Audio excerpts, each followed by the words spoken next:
के साथ न्यूज पंच में आगे खबरों में रुक करते हैं, जहां आपको बता दें कि one nation one election Modi सरकार की प्राथमिकताओं में से एक है। हालांकि कुछ राजनीतिक दल, जो राजनीतिक पार्टियां हैं, वो लगातार इसका विरोध कर रही हैं और ऐसे में एक देश एक चुनाव से जुड़े 2 बिल मंगलवार को लोकसभा में पेश किए गए थे और विधेयकों पर विस्तृत चर्चा के लिए सदन के दोनों सदनों की संयुक्त समिति यानी कि जेपीसी में भेजने का फैसला लिया गया था, जिसके बाद अब आज कानून मंत्री अर्जुन राम मेघवाल लोकसभा में जेपीसी के गठन का प्रस्ताव रखेंगे।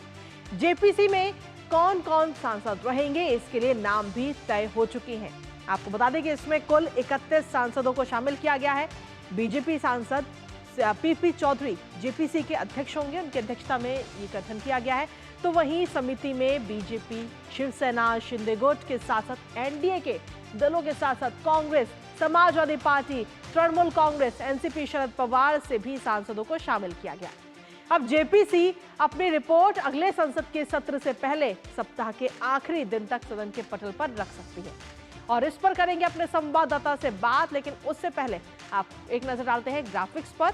जेपीसी में राज्यसभा और लोकसभा के आखिर कौन कौन से सांसदों को शामिल किया गया, क्योंकि वन नेशन और एक और मिशन के तौर पर इसे अब देखा जा रहा है। कानून मंत्री अर्जुन राम मेघवाल आज इसका प्रस्ताव रखते हुए लोकसभा में नजर आएंगे। इस पर नजर हमारी लगातार बनी रहेगी। लेकिन इसके साथ ही अगर हम देखें तो जेपीसी में 31 सांसद होंगे। ये इसको लेकर के नाम जो है वो भी तय कर लिए गए हैं। जेपीसी के नाम अब लगभग तय है। 31 सांसद होंगे कुल, जिसमें से लोकसभा के 21 सांसद और साथ ही राज्यसभा से 10 सांसदों के नाम इस लिस्ट में सामने आए हैं, जिसमें हम देखें तो एनडीए और इंडी गठबंधन दोनों के दलों जो सांसद हैं उनको इसमें शामिल किया गया है, दोनों गठबंधन के।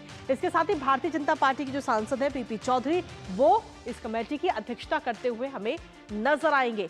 और इसके साथ ही कौन कौन से नाम शामिल है वो भी आपको बता दें। भारतीय जनता पार्टी से बांसुरी स्वराज अनुराग ठाकुर का नाम इसमें शामिल किया गया है।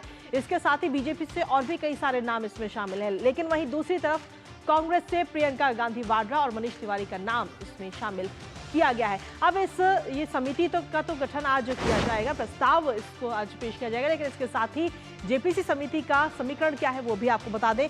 पीपी चौधरी भारतीय जनता पार्टी के सांसद हैं, जो कि अध्यक्ष की भूमिका इसमें कहीं ना कहीं दिखाते हुए नजर आएंगे। इसके साथ ही डॉक्टर सीएम रमेश, जो कि भारतीय जनता पार्टी के सांसद हैं, उनका भी नाम जेपीसी में शामिल किया गया है। इसके अलावा अगर हम देखें तो अगला नाम है बांसुरी स्वराज का, जिन्होंने हाल ही में दिल्ली में जब चुनाव हुए थे, जो लोकसभा चुनाव थे, तो दिल्ली से उन्होंने जीत दर्ज की, भारतीय जनता पार्टी के सांसद हैं, उनका भी नाम इसमें शामिल किया गया। पुरुषोत्तम भाई रूपाला, जो कि भारतीय जनता पार्टी के सांसद हैं, उनका भी नाम इसमें शामिल किया गया। यानी कि कुल मिलाकर हम देखें तो ये लंबी फहरिस्त है। कुल मिलाकर 31 सांसद हैं और अब ये 31 सांसदों की जो पूरी टीम है जेपीसी, वो अब तय करेगी कि आगे किस तरीके से इस पर चर्चा होगी। हमारे साथ में हमारे संवाददाता इस वक्त जुड़ गए हैं, सीधा उन्हीं का रुख करते हैं। ऋषि, अगर देखा जाए तो लगातार जेपीसी को लेकर मांग की जा रही थी वन नेशन वन इलेक्शन पर, और अब आज ये प्रस्ताव दिया जाएगा। हालांकि जो 31 नाम है वो हम सभी के सामने है।